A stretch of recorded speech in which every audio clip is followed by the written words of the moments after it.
Morning sir. Good morning. Invitation model ready. Matter compose பண்ணி வச்சுட்டேன். Card பார்த்து select பண்ணி கொடுத்துட்டீங்கன்னா பிரிண்ட்ல ஏத்திடுவேன். கல்யாணம் எனக்கு இல்லப்பா, என் பையனுக்கு. அவன் தான் செலக்ட் பண்ணணும். காஃபி சாப்பிட்டியா? சாப்பிட்டேன். நல்லா இருந்ததா? நல்லா இருந்து. மிச்சத்தையும் சாப்பிட்றது, காஃபி இல்ல டீ?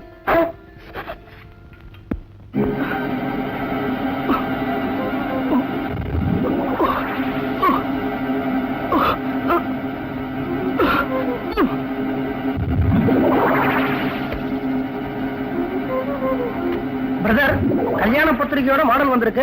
உங்களுக்கு எது பிடிச்சிருக்குன்னு சொன்னாக்க நான் பிரிண்ட் பண்ண.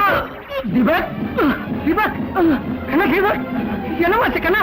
Deepak, Deepak.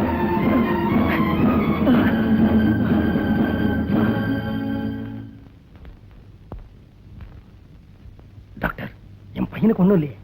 Nothing nothing. It's a mild heart attack. Doctor, mister Ram Dasarathan, ஏன் பயப்படுறீங்க? ஹார்ட் அட்டாக்ல 3 வகை உண்டு. Mild, massive and fatal. அதுல இது முதல் வகை தான். உங்களுக்கு புரியலன்னா உங்களுக்கு புரியும்படியா உங்க பாஷையிலேயே சொல்றேன். ஓடிக்கிட்டு இருக்க இருதயம் ஒரு சின்ன பிரேக் போட்டுது, அவ்வளவுதான். டாக்டர், இந்த ஹார்ட் அட்டாக்னால அவனுக்கு ஒண்ணும் ஆயிடாதே? ஐயோ, ஏன் அப்படி நினைக்கிறீங்க? ஃபர்ஸ்ட் டைம் ஹார்ட் அட்டாக் வந்த பிறகு கூட 30-40 வருஷம் உயிரோட இருக்கிற எத்தனையோ பேரை என்னால உதாரணம் காட்ட முடியும். எங்க அப்பாவே எடுத்துங்களேன். அவருக்கு ஃபர்ஸ்ட் டைம் ஹார்ட் அட்டாக் வந்த பிறகுதான் நானே பிறந்தேன். இப்ப மனுஷன் நல்லாவே இருக்காரு. வீட்டுல உட்காந்து மசாலோட சாப்பிட்டு இருக்காரு. நான் அப்பவே சொன்னேன், இது ஒரு சின்ன பிரேக் தான், பிரேக் டவுன் இல்ல. டாக்டர், அடுத்த மாசம் அவனுக்கு கல்யாணம் தெரியுமே, அதனால என்ன? என்ன டாக்டர் இப்படி சொல்றீங்க?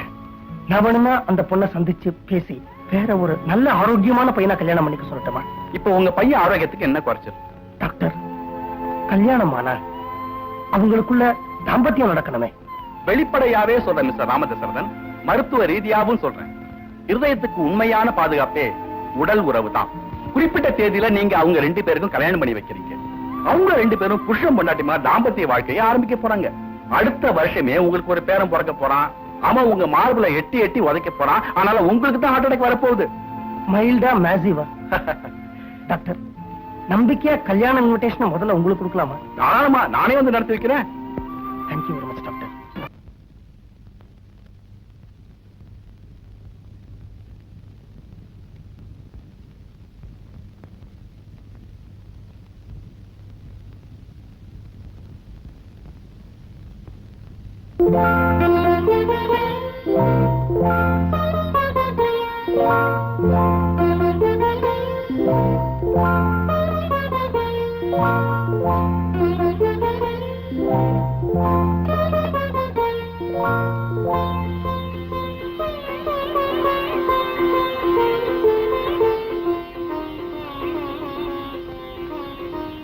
என்னங்க என்னங்க, பால் கொண்டு வந்திருக்கேன்.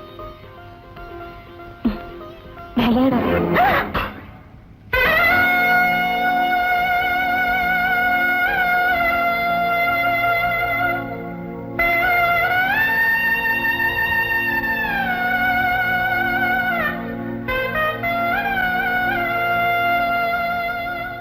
I'm sorry mister Ram Dasarathan, I'm sorry.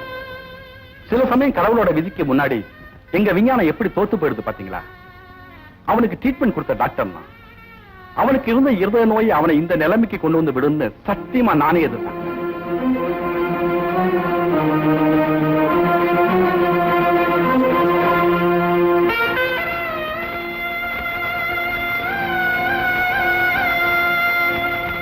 Uma Uma குழந்தைகளெல்லாம் அழைச்சிட்டு வீட்டை விட்டு போறாங்க.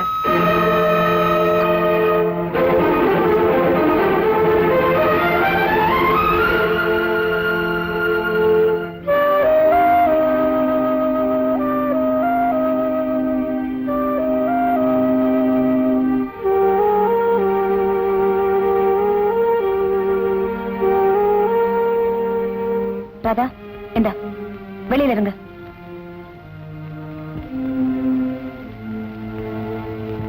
அவருக்கு நடக்க வேண்டிய 16 நாள் காரியங்கள் நடந்து முடியட்டும்னு பொறுமையா காத்துட்டு இருந்தேன். இனிமே ஒரு நிமிஷம் கூட இந்த வீட்டுல தங்குறதுக்கு எனக்கு இஷ்டம் இல்லை. ஏமா? You're a cheat. என் வாழ்க்கையில மண் அள்ளி போட்டுட்டீங்க. அம்மா, ஏற்கனவே சுடுகாட்டுல என் மகனோட வாயில இதே கையால மண் அள்ளி போட்டு அந்த துக்கம் தாளாம 16 நாளா நான் துடியா துடிச்சுக்கிட்டு இருக்கேன். நீ ஏமா வார்த்தையால என் நெஞ்சில நெருப்பள்ளி போடுற? அவரோட பாடி இந்த விட்டு விட்டு போறதுக்குள்ள நான் வெளியே போயிடணும்னு தான் நினைச்சேன். அன்னைக்கு போகாதது என்னோட பெருந்தன்மையை காட்டுது. இருதய நோய் இருக்கிற ஒரு பையனை எப்படி சார் எனக்கு கல்யாணம் பண்ணி வச்சீங்க? அம்மா, டாக்டர் கிட்ட நான் 1000 தடவை கேட்டேன். அவர் தான் சொன்னாரு அவனுக்கு கல்யாணம் பண்ணி வச்சா தப்பில்லைன்னு. உங்க மகன் செத்து போயிடுவாருன்னு உங்களுக்கு நல்லா தெரியும். சாகிறதுக்குள்ள அவருக்கு கல்யாணம் பண்ணி வைக்கணும்னு நீங்க ஆசைப்பட்டீங்க.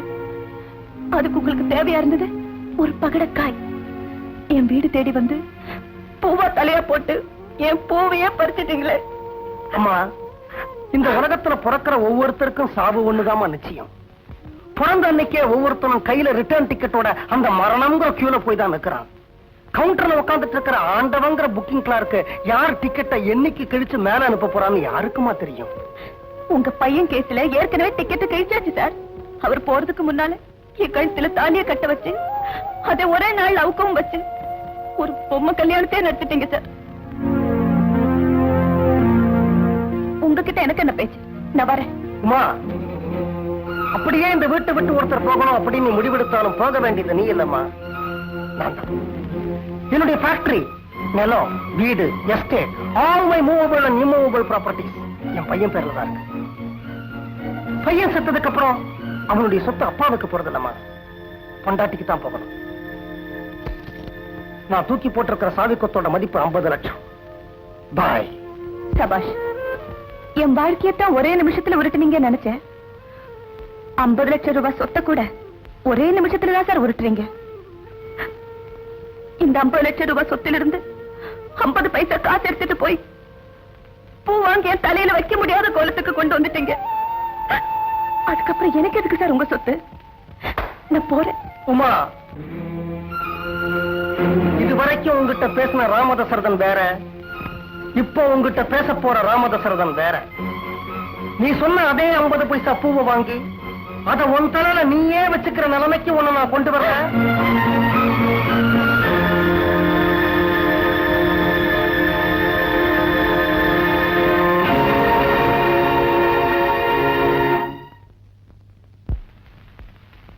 அவளை தேடிக்கிட்டு நானும் மெட்ராஸ்க்கு வந்தேன். எல்லா விஷயங்களையும் நான் என்ன மாத்திக்கிட்டேன். இந்த காலேஜ்ல வேலைக்கும் சேர்ந்தேன்.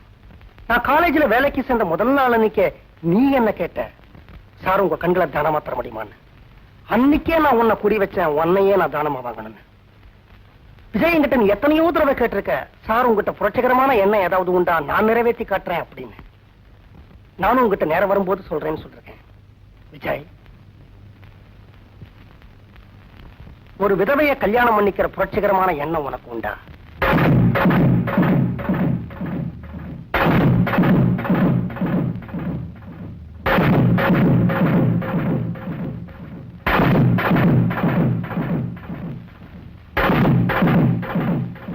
வயசானவர், அதுலயும் அந்த பொண்ணுக்கு மாமனார்.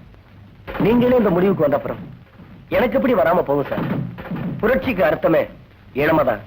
இளைஞர்கள் இருக்கிற வரைக்கும் இந்த நாட்டுல என்னைக்குமே புரட்சிதான் சார். உங்க பாரத்தை இனிமே நான் சுமக்கிறேன். கொடுங்க சார்.